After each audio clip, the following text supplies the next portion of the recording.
Saya kalau berbicara latar belakang keluarga, saya lah yang sesungguhnya putra mamasa yang sesungguhnya. Kenapa? Karena bapak saya adalah dilahirkan di wilayah 3 Kabupaten Mamasa, khususnya di Desa Salurindo yang sekarang masuk dalam Kecamatan Buntu Melangka. Sementara nenek saya dilahirkan di Mamasa, itu Sesena Fadang Orobuah dan Tawalian. Sementara kakek saya itu dilahirkan di Tandalangan, tepatnya di Rerah Ulusalu. Kemudian saya juga sebenarnya dilahirkan di Mamasa pada tanggal 30 September tahun 1966. Namun pada saat bapak saya menikah dengan ibunda saya yang orang Mamasa yang setelah bertugas di Salurindo, sehingga pada saat penulisan ijazah saya di SD jadinya tempat tanggal lahir Salurindo. Dan kemudian saya dilahirkan dari seorang guru SD yang cukup sederhana di Salurindo, itu pada tahun 1966. Bapak saya PNS. Ya, guru yang saya ingat pada waktu itu, bapak biasa pernah cerita, pertama dia itu mendapat gaji PNS itu sekitar tahun 66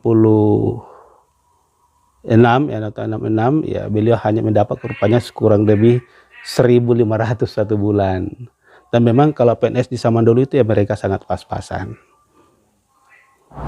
Saya lahir di Mamasa setelah bapak saya terangkat jadi guru di Salurindo tahun 66 juga, akhir tahun 66 baru kami pindah di Salurindo, sehingga saya besar di Salurindo.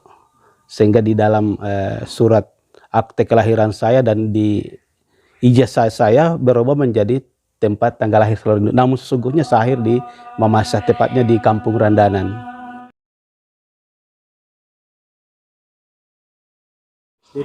Iya, saya masuk di SD di Salurindo. Kemudian setelah tamat SD di Salurindo, saya mendaftar di Mambi kelas 1 SMP. Selesai semester pertama, saya pindah ke Taura. Saya pindah ke Taura di SMP Kristen Kondo Sapata Taura. Jadi saya di sana sekolah sampai tamat. Setelah tamat di SMP Kristen Kondo Sapata Taura, saya melanjutkan pendidikan saya di SMA Negeri Tinambung Filial Polowali pada waktu itu. Dan kemudian setelah tamat di SMA, ya saya melanjutkan perguruan tinggi di STKIP DDI Polowali Mamasa.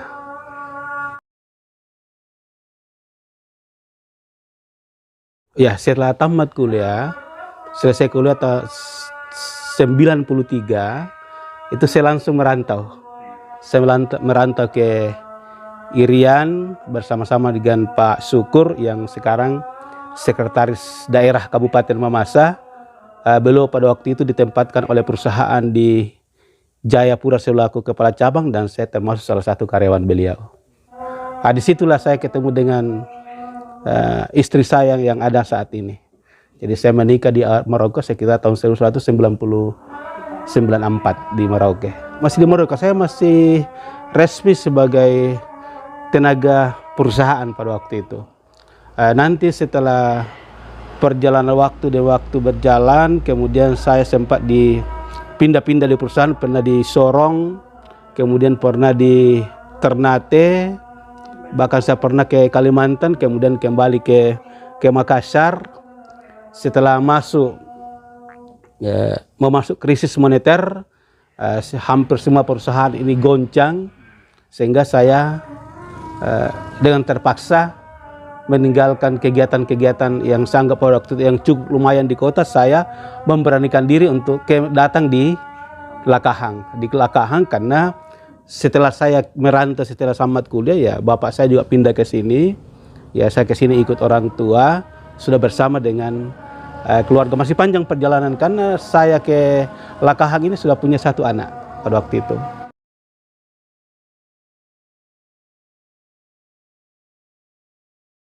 Memang sangat satu suka duka yang sangat yang memang yang sampai sekarang masih bisa kadang-kadang saya mimpikan. Ini pada saat kami pertama sampai di Irian pada waktu itu dengan wilayah yang belum kita tahu persis, saya dengan grup saya termasuk dibawa ke pemimpinan Pak Syukur pada waktu itu, ya kami sempat kehabisan bekal, ya saya sempat kehabisan bekal di sana.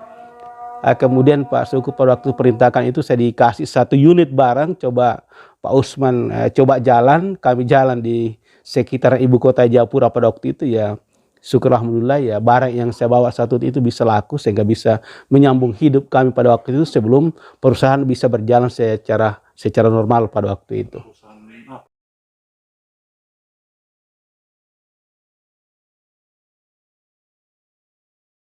Ya, justru modal saya masuk di Lakahang itu biasa sampaikan kepada anak, itu hidup ini tidak bisa kita takutkan. Modal saya masuk di Lakahang itu biasa sampaikan karena itu setelah di perusahaan namanya masuk krisis moneter, itu perusahaan sudah ya tidak menentu sehingga kita pulang istilahnya ya betul-betul pulang dengan dalam keadaan yang sangat-sangat memprihatinkan pada waktu itu. Yang mampu saya beli, saya singgah di Wono pada waktu itu, satu yang pakai berondong jagung itu, kalau dalam bahasa kita sini ada Pak Bano ke bahasa di sini. Kemudian saya beli 6 liter gula, 6 liter jagung, kemudian dengan gula atom. Nah, itu yang saya bawa modal saya di sini.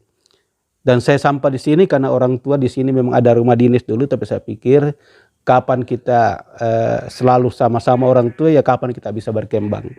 Kebetulan ada rumah keluarga gubuk ada di Pasar Lama dulu namanya Pak Nurman dari Rea, tidak ditempati, saya minta bilang tolong bisa kasih tempati rumah ini untuk berusaha. Nah disitulah berusaha buat berondong jagung. Jadi aktivitas pada waktu itu pertama adalah berondong jagung, buat jagung berondong di sini bahasa di sini. Di samping ya saya ambil jualan-jualan seperti gula, garam, minyak, itu saya pokoknya campur aduk saya jual. Nah, disitulah saya terkesan pada saat saya sementara istirahat, salah orang tua kita yang pendiri Yayasan Pendidikan Pangan Jaya itu adalah Bapak Buma, ya almarhum, Pak SJT ST Makatonan, ya almarhum Pak ST Makatonan, langsung datang dengan bahasa dan gaya bahasanya. Dia bilang, Umam, sarjana mengajar kole. Apa saya jawab dengan ini, iya Pak, saya ini sarjana mengajar. Dia oke. Kalau begitu karena kamu sarjana mengajar, ini sekolah ini saya akan serahkan, ini saya sudah akan sampai ke yayasan ini, saya serahkan kepada Pak Polem, dan saya harapkan Polem itu kamu bantu dalam rangka bagaimana mengembangkan dan menghidupkan Pandangan Jaya. Ya awal-awal tahun 98 saya masuk di Yayasan Pendidikan Pandangan Jaya. Pada waktu itu saya ingat pertama dapat gaji juga di sana itu sekitar 2.500 per bulan. Ya dengan gaji 2.500 per bulan, tapi karena intinya saya bilang sekecil apapun pendapatan kita, kalau kita syukur pasti ada berkahnya.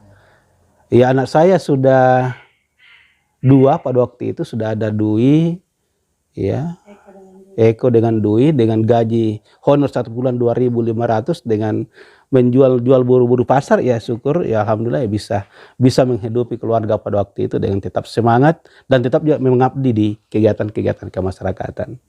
Saya sempat juga ikut gabung-gabung di kegiatan-kegiatan partai politik, ya sehingga saya sempat tinggalkan Pandangan Jaya baru kembali lagi ke sini. Setelah itu tidak duduk di saya masuk caleg, kalau tidak duduk hanya saya ke Mamasa. Ya saya ke Mamasa karena saya berpikir kalau tetap tinggal di sini ya tentunya ya teman-teman sudah banyak mengharap karena kita yang mau calon DPR ternyata tidak duduk. Hanya saya berdekat diri lagi tinggalkan Lakahang untuk berpindah ke Mamasa sebagai tempat kelahiran saya. Pada waktu itu saya sangat bersyukur sekali karena ya ketemu dengan teman-teman di sana, orang-orang baik di sana.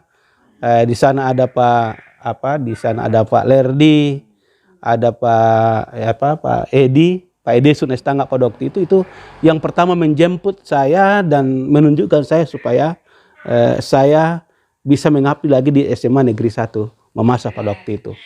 Jadi beliau mengajak saya ke SMA Negeri 1 Mamasa. Kemudian kita berangkat di Lakahang ini dengan betul-betul dalam keadaan kosong.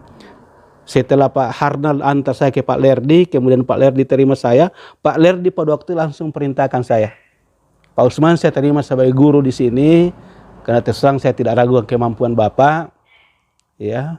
Tapi saya mau dulu langsung ikut, ada istilahnya ikut pelatihan dulu di Makassar pada waktu itu bidang studi. Ya pada waktu itu langsung dapat uang saku dari beliau kalau tidak salah ingat 750. Nah, disitulah saya mulai lagi ada pendapatan yang 500-nya saya kasih tinggal yang keluar, yang 2,5 saya bawa ke Makassar karena masih dibiayai sampai di Makassar.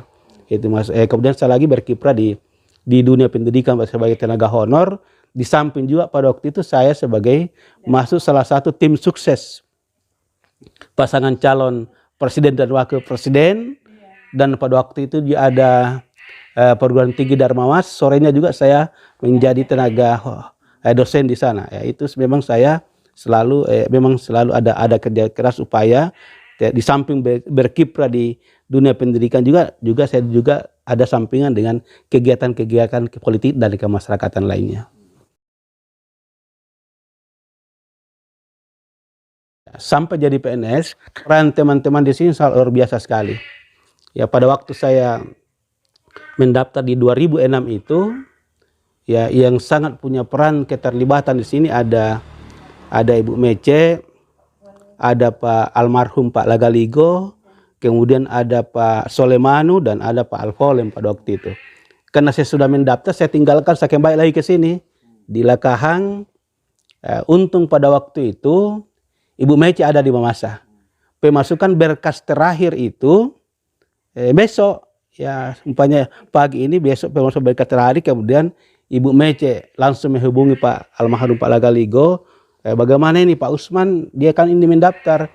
Kalau tidak masuk berkasnya besok berarti dia tidak bisa lagi berproses sebagai calon pegawai negeri sipil. Almarhum Pak Lagaligo menelpon Pak Sula di Lekbeng. Kebetulan pada waktu itu Pak Polem ada di Lekbeng, dia mau ke Mamasa. Pak Polem, sehingga langsung Pak Polem juga ini Pak Sula menyampaikan ke Pak Polem, ini ada teleponnya Pak Ligo. Katanya Pak Usman terakhir pemasukan berkas besok. Dengan tanpa pikir juga Pak Polem langsung ambil ojek dibawa. Disuruh menjemput saya, pada itu saya sementara mengajar di sekolah. Sementara saya mengajar di sekolah, ada catatannya karena saya kembali ke sini. Ada catatannya Pak Polem, Pak Usman harus segera ke Mamasa karena besok terakhir pemasukan berkas. Segala sesuatunya tak usah dipikirkan.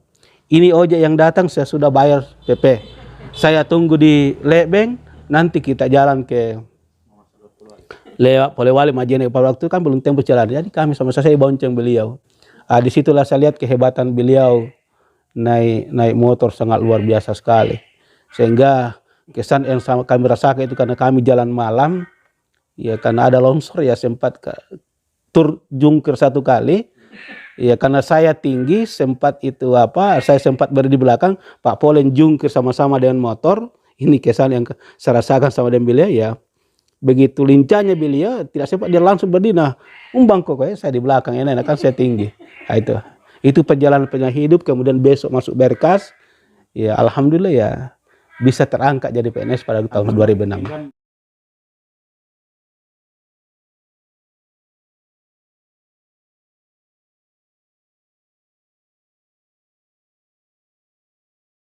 Sebenarnya resepnya tidak terlalu susah.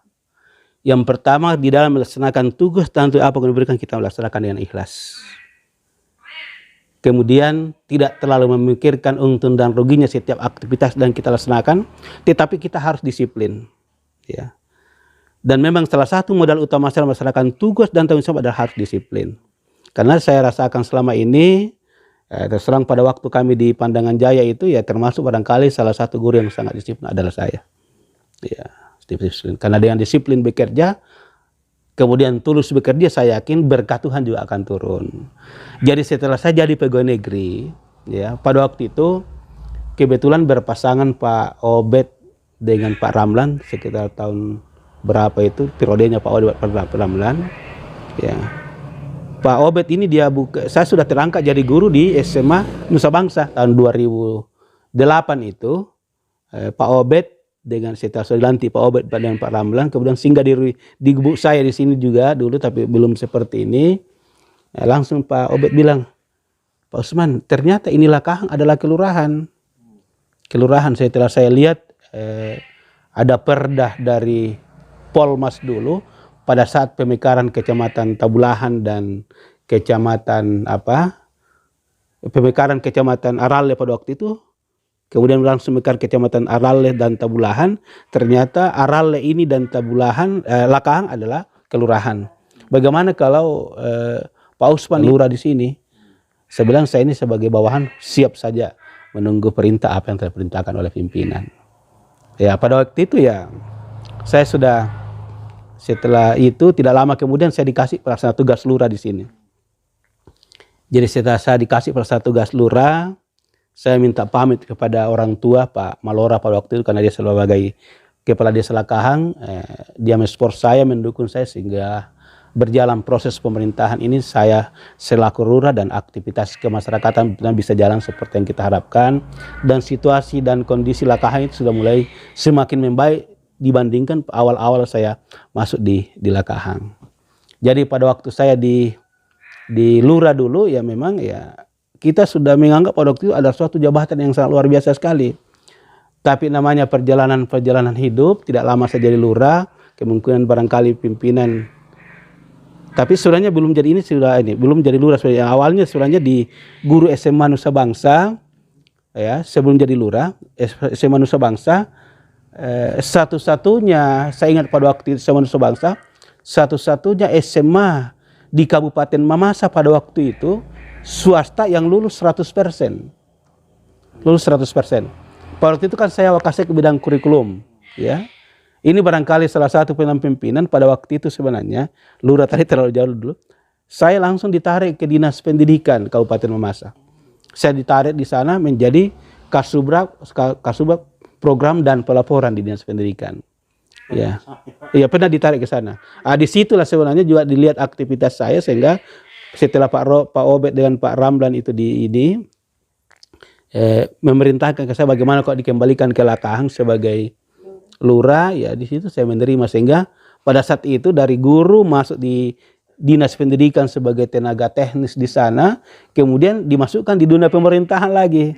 Ya, dunia pemerintahan, tapi namanya kita sebagai memang lahir di masyarakat bawah sehingga untuk beradaptasi dengan masyarakat di dunia pemerintahan di kelurahan itu tidak terlalu susah.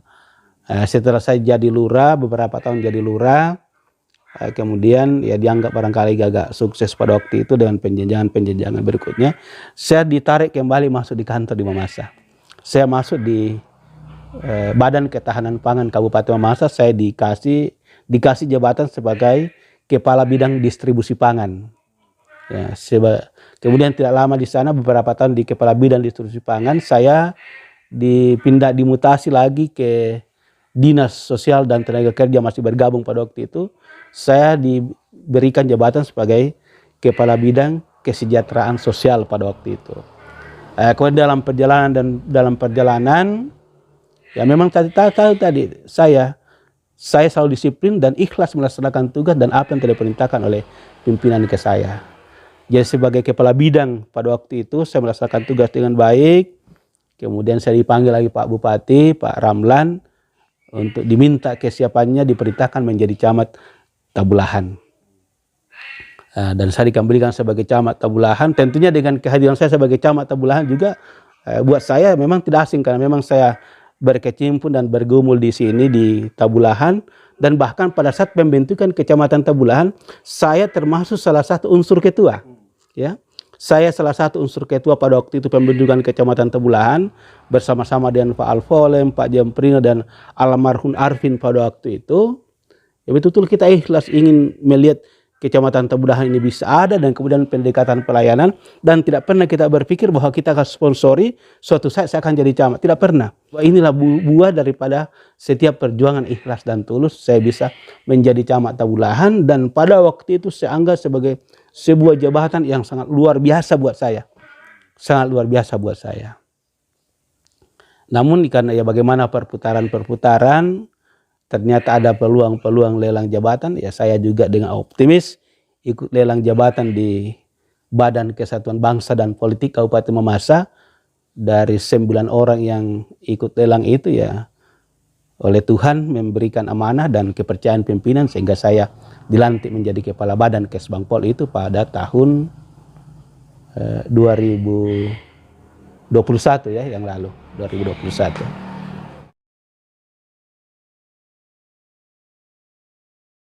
Tentunya saya harapkan kepada seluruh generasi muda, hidup ini tidak perlu kita takutkan, ya, karena tidak mungkin Tuhan akan melahirkan kita di atas muka bumi kalau tidak sudah menentukan rezeki kita. Tetapi satu catatan ya harus kita jalani, harus senantiasa kita tabah, harus kita bekerja keras dan optimis bahwa cita-cita atas izin Tuhan pasti akan saya raih. Dengan ada 3 resep yang harus saya berikan kepada generasi muda. Yang pertama, generasi muda sebelum melaksanakan sesuatu tugas dan tanggung jawabnya itu harus selalu disandarkan kepada Tuhan sesuai dengan agama kita masing-masing. Kemudian yang kedua, harus kita berjiwa berpeskar dan fokus dengan tujuan dan cita-cita kita. Dan kemudian yang ketiga adalah selalu kita membuka jaringan. Kita harus mampu beradaptasi dengan semua kelompok dan golongan, dan jangan ada kelompok atau golongan yang seakan-akan putus komunikasi dengan kita.